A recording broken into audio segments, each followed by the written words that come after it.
So here comes the first principle of female sexuality. In the Tibetan Tantric tradition, the feminine principle is called wisdom.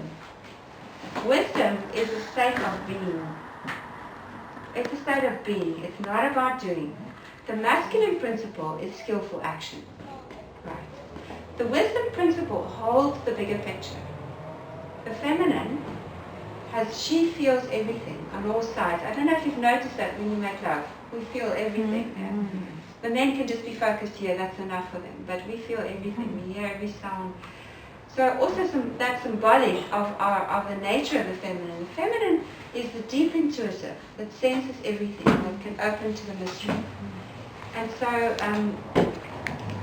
from that place of deep receptivity, we can guide the masculine principle, and also sexually, the lingam entering the yoni. So if we don't open to the unknown, so this yoni, she is a gateway to the mystery. But there's a particular attitude to be understood. The attitude is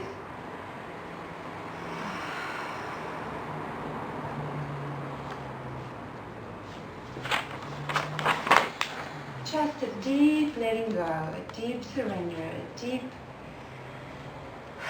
letting go of all agenda, letting go of all concern about what I look like, how I'm going to perform, if I'm going to impress the man. Because we need to drop really deep in order to really let the yoni open.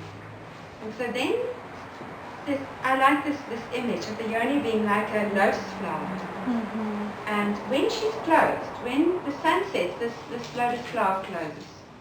And it closes, as the sun sets, it contracts into itself, and the petals hold the nectar inside. And so in there, in the juice, in the center, is all this precious energy of the feminine held right in there.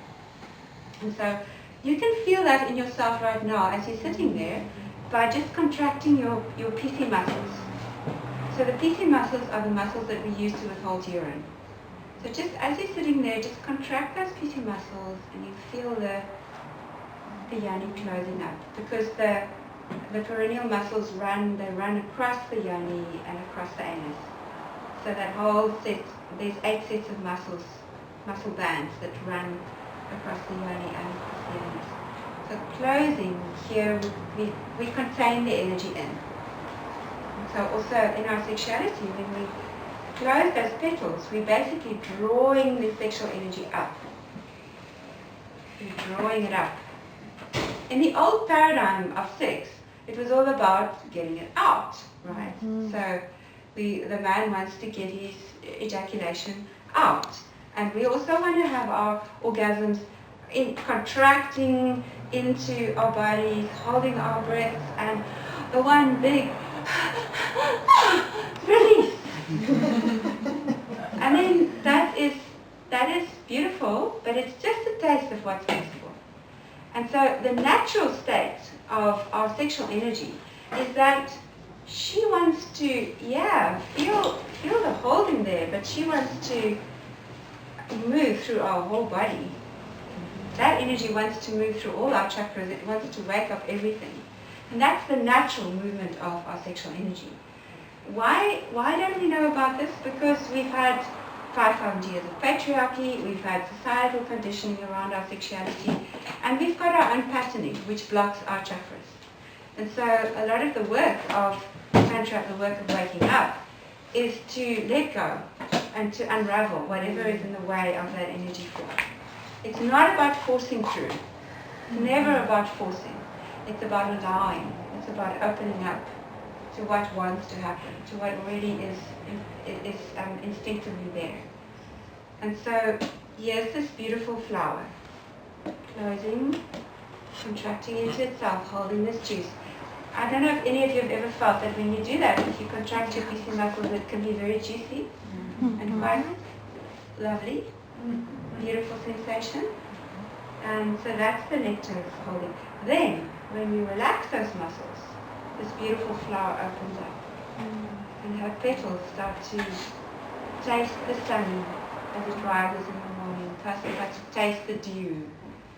Starts to smell everything. Starts to invite the bees in.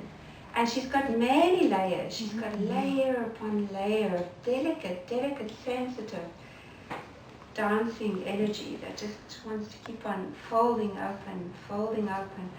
And so the quality of receptivity of the yoni is that she's just like this exquisite flower that just keeps on opening. And then as the yoni is full, so that here's the lingam entering, but even without entry, opening, and then this energy starts to rise up from the yoni and it starts to move through the second chakra, and it opens up the belly and it starts to move through the third chakra and it starts to open up our power, and then it starts to move through the heart,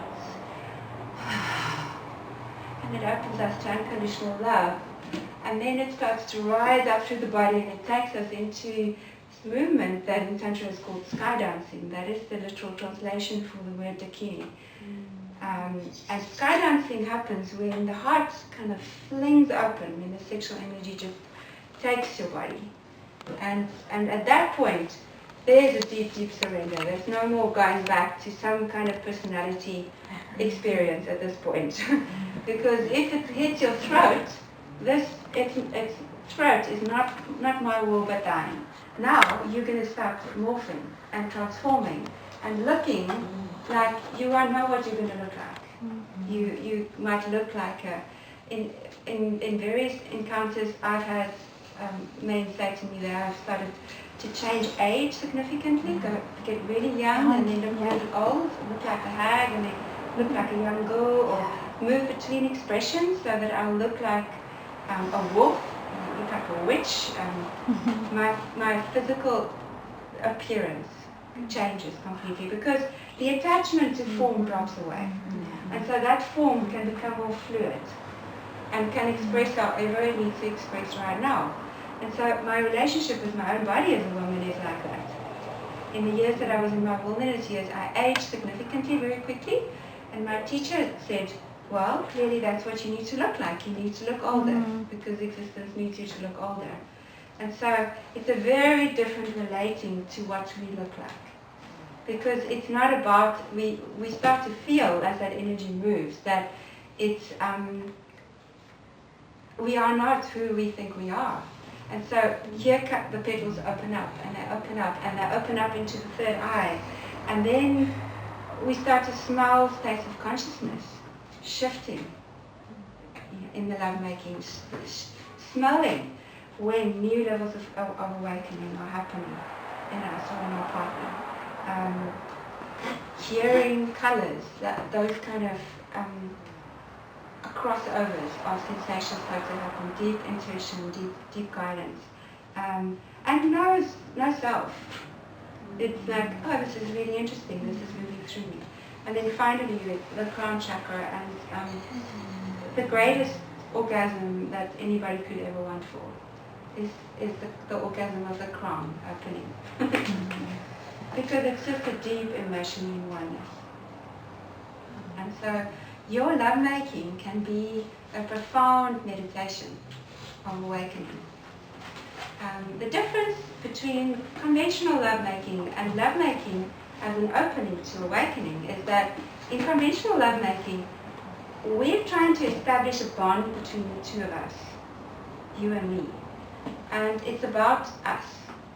So what we end up doing then is we end up forming these cords between our chakras, between the two of us. And our sexual energy is running like this between the two of us. And we're concerned about what we're looking like, and is he enjoying this, and am I doing the right thing, and the energy is getting really mixed up, and and wanting to stay in the romance of the experience. And so what we do when we make love like that is we actually affirm duality. We affirm that there's a you and a me, and that I need you